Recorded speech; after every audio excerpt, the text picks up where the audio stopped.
পুরুষ নারীর প্রতি খুব সহজেই আকৃষ্ট হয়, কিন্তু নারী এমন নয়।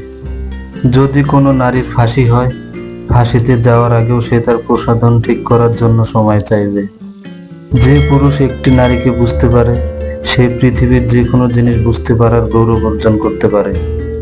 জ্ঞানী পুরুষকে হতবুদ্ধি করার মোক্ষম হাতিয়ার হলো নারী। মেয়ে মানুষ চিনেছেন বলে অহংকার করবেন না, কেননা আপনি জানেন না আর একটি মেয়ে আপনাকে কি শিক্ষা দেবে। প্রত্যেক পুরুষ কোনো না কোনো নারীর প্রতি আসক্ত, কিন্তু প্রত্যেক নারী পুরুষের প্রতি আসক্ত নয়। সংসারের তিনটি জিনিসই আমার খুব প্রিয়, কিন্তু আমি তাদের আদৌ বুঝি না। সে তিনটি হলো চিত্রকলা, সঙ্গীত ও নারী। তোমার স্ত্রীর রুচিবোধকেও অবমূল্যায়ন করো না, কারণ সে তোমাকে প্রথম পছন্দ করেছে। নীরবতা এক ধরনের আকাঙ্ক্ষা, যা মহিলাদের জন্য অত্যন্ত শোভনীয়। অধিকাংশ রূপসীর হাসির শোভা মাংসপেশির কৃতিত্ব, হৃদয়ের কৃতিত্ব নয়। নারী দাসী বটে, কিন্তু সেই সঙ্গে নারী রানীও বটে। মেয়েরা ব্যক্তিগত চাহিদার কাছে কখনো পরাজিত হয় না। যে নারীকে ঘুমন্ত অবস্থায় সুন্দর দেখায়, সেই প্রকৃত রূপবতী।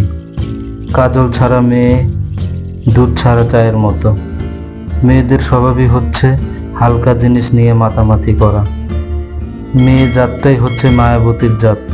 কখন যে এই মেয়েটি মায়ায় জড়িয়ে ফেলেছে, নিজেই বুঝতে পারেননি। দরিদ্র পুরুষদের প্রতি মেয়েদের এক প্রকার মায়া জন্মে যায়, আর এই মায়া থেকে জন্মায় ভালোবাসা। মেয়েরা গোছানো মানুষ পছন্দ করে না, মেয়েরা পছন্দ করে অগোছালো মানুষ। নারীর কাছ থেকে পুরুষের মতো কাজ আশা করলে তাকে অবশ্যই সমান শিক্ষা দিতে হবে। নারীর হৃদয় হলো এমন একটা জায়গা, যেখানে গেলে সকল পুরুষ নিজেকে হারিয়ে ফেলে। সব বড় মানুষরাই তাদের সাফল্যের জন্য কোনো অসাধারণ নারীর সহযোগিতা এবং উৎসাহের ঋণের কথা বলেছেন। তোমরা আমাকে শিক্ষিত মা দাও, আমি তোমাদের শিক্ষিত জাতি দেব। নারী হচ্ছে টি ব্যাগের মতো, গরম জলে দেওয়ার আগে তুমি বুঝতে পারবে না সে কতটা শক্তিশালী। মাতৃত্ব শুধু শক্তিই যোগায় না, এটা মনে শান্তিও এনে দেয়। তুমি নারী বলে দুর্বল এটা কখনোই কাউকে বলবে না। আমাদের সমাজে নারীরাই ভবিষ্যতের মা, তাই তাদের উন্নতির দিকে নজর দেওয়াই সবচেয়ে গুরুত্বপূর্ণ।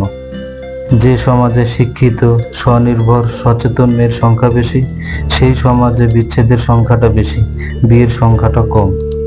প্রাণকে নারী পূর্ণতা দেয়, এই জন্যই নারী মৃত্যুকেও মহীয়ান করতে পারে। একজন মানুষের মুখ হলো তার আত্মজীবনী, একজন মহিলার মুখ হলো তার কথা সাহিত্যের কাজ।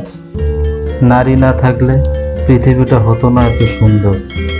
যুগ যুগ ধরে অত্যাচার সহ্য করে নারীরা এবারে ঘুরিয়ে দাঁড়িয়েছে। নারীর শক্তির জয় জয়কার এখন সর্বত্র।